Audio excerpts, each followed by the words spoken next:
Hello friends, welcome to my channel. आज हम बनेबा पोटला आलू भजा। तो रेसिपी स्टार्ट करिया पूर्व जदि आपण मैंने मो चैनल रे नुआ तो मो चैनल को सब्सक्राइब करि नियंतु और पाखरे थिबा बेल आइकन को क्लिक करंतु।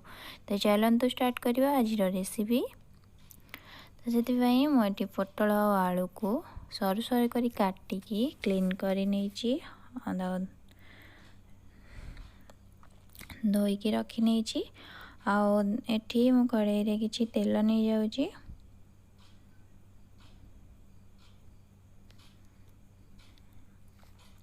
तेल गरम हाँवाई छाड़दबा। एबे देदबा से गोटे सुखिला लंका,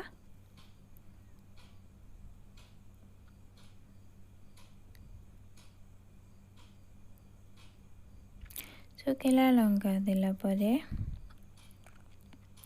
एबे हमें देदबा से पंच फुटण,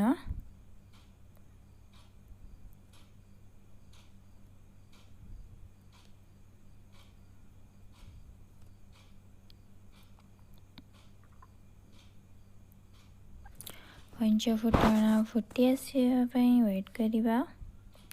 पंच फुटण फुटी आसला परे एबे हमें देदबा से पोटला और आलू को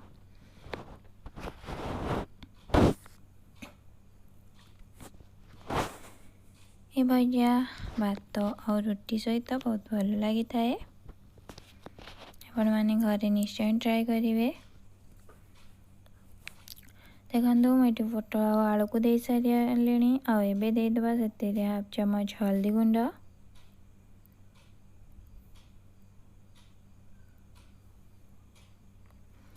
हल्दी गुंड देला परे एबे हमें देदबा स्वाद अनुसार लुण।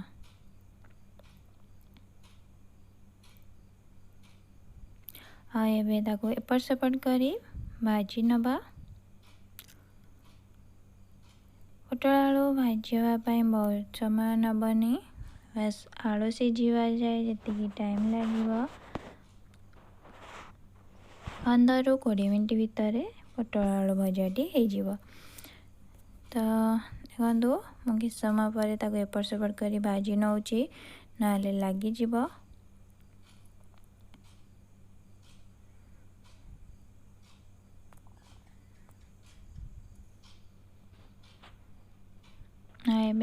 घोड़े दबा। घोड़े देले आलू और पोटल भलसे सीझी जावा सहित दुई पट साइड रो भलसे भाजी हो।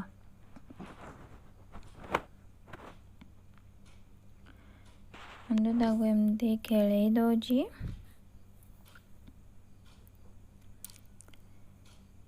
एबे हमें देदबा से किछि लंका गुंड और अल्प करी पाउडर और लंका गुंड देले राग और करी पाउडर देले तार टेस्टा भल आसी थाए। आपण माने निश्चय घरे ट्राए करेंगे और केमती लगला मते निश्चय शेयर करेंगे। देखो ये भलसे भाजी गलानी। आपण माने निश्चय ट्राए करेंगे और मो चैनल को सब्सक्राइब करने को जमार भी भूलिएनी।